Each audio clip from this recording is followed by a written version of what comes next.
I am Thomas Jefferson, born on April 13, 1743, in Shadwell, Virginia, into a world of opportunity and complexity. My life has been dedicated to the pursuit of knowledge, the ideals of liberty, and the founding of a new nation. As one of the principal architects of American democracy, my journey reflects the hopes and challenges of a revolutionary era. I grew up in a well-to-do plantation family, the third of 10 children. My father, Peter Jefferson, was a successful planter and surveyor, and my mother, Jane Randolph, came from a prominent Virginia family. From an early age, I was exposed to the Enlightenment ideas that would shape my worldview.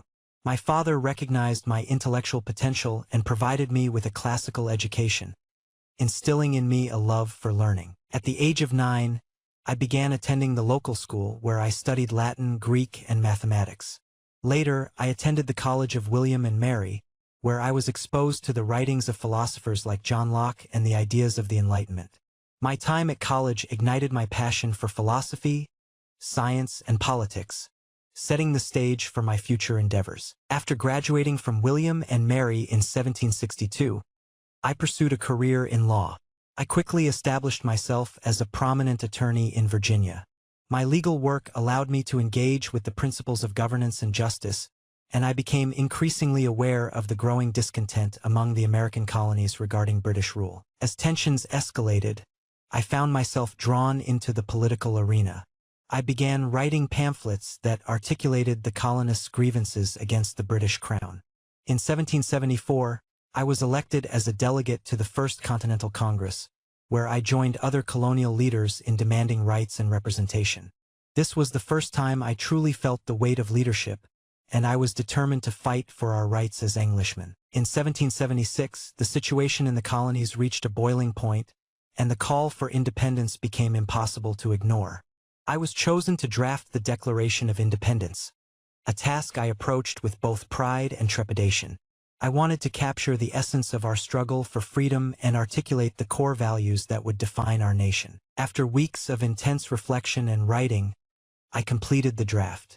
The Declaration proclaimed that all men are created equal, and that they are endowed with certain unalienable rights, among them life, liberty, and the pursuit of happiness. This document, adopted on July 4, 1776, marked a turning point in history and laid the foundation for the United States of America. It was a bold statement of our aspirations and a challenge to tyranny. As the Revolutionary War unfolded, I served as the governor of Virginia from 1779 to 1781. My tenure was marked by significant challenges, including the British invasion of Virginia. I faced criticism and opposition, yet I remained committed to supporting the war effort. I organized troops, oversaw military logistics, and worked tirelessly to ensure that Virginia contributed to the fight for independence. In 1781, I left the governorship to serve as a diplomat in France, where I witnessed firsthand the ideals of the French Revolution. My time in France deepened my understanding of the complexities of democracy and the challenges of governance. I engaged with Enlightenment thinkers and leaders, advocating for republicanism and individual liberties. Upon my return to America in 1789, I was appointed as the first Secretary of State under President George Washington. In this role, I worked to establish the new government and promote American interests abroad. I believed in a vision of a nation grounded in agrarianism and individual liberties, contrasting with the more centralized approach advocated by Alexander Hamilton. My disagreements with Hamilton led to the formation of the first political parties in the United States. I co-founded the Democratic-Republican Party, emphasizing states' rights and limited federal government. The political landscape was shifting, and I felt a responsibility to advocate for the rights of the common man. In 1800, I was elected the third President of the United States. My presidency was marked by significant accomplishments, most notably the Louisiana Purchase in 1803. This acquisition of territory from France doubled the size of the nation and opened vast lands for exploration and settlement. It was a monumental achievement that reflected my belief in the importance of westward expansion and the agrarian ideal. I also emphasized the need for education and the pursuit of knowledge.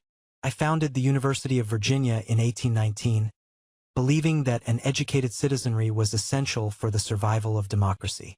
My vision was to create a university that would promote critical thinking and free inquiry, values I held dear. However, my presidency was not without challenges. The War of 1812 tested the young nation's resolve, and my administration faced criticism for its handling of the conflict. The nation struggled with issues of trade, national identity, and relations with Native American tribes.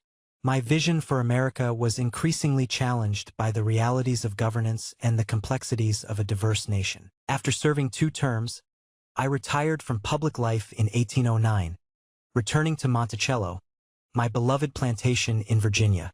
In my later years, I continued to write and reflect on the principles of liberty and democracy. I engaged in correspondence with fellow leaders and thinkers, sharing my thoughts on governance, education, and the future of the United States. As I look back on my life, I am proud of my contributions to the founding of the nation. I have been both lauded and criticized, but my commitment to the ideals of liberty, equality, and the pursuit of happiness has remained unwavering. The United States is a nation born from revolution, shaped by the ideas of the Enlightenment, and guided by the principles of democracy. I passed away on July 4, 1826, the same day as John Adams, a fellow founding father and friend. It is a poignant reminder of the legacy we forged together, a testament to the enduring spirit of the American experiment. I am Thomas Jefferson, a farmer, a thinker, and a statesman. My life has been dedicated to the ideals of liberty and the belief that government should serve the people. I have witnessed the birth of a nation, and I hope that the values I championed will continue to inspire future generations to strive for a more perfect union, one grounded in the principles of justice, equality, and the pursuit of happiness.